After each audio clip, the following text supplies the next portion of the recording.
بسم اللہ الرحمن الرحیم۔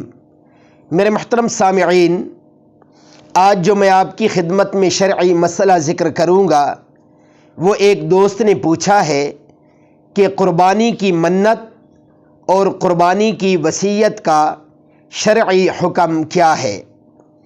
میرے محترم سامعین، اس شرعی مسئلہ کا جواب خوب توجہ سے سماعت فرما لیجیے۔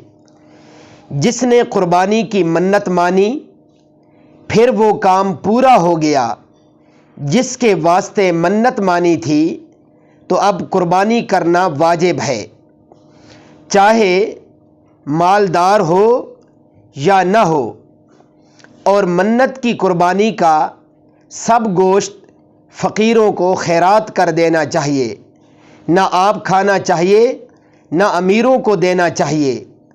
اس میں سے جتنا آپ نے کھایا یا امیروں کو دے دیا تو اتنا پھر خیرات کرنا پڑے گا۔ اور اب دوسرا مسئلہ یہ ہے وصیت کا۔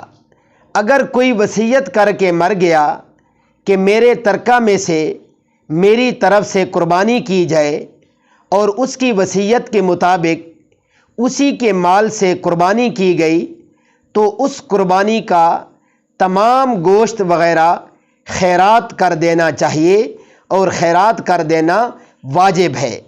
اسے بندہ خود بھی نہیں کھا سکتا اور امیر رشتہ داروں میں بھی تقسیم نہیں کر سکتا۔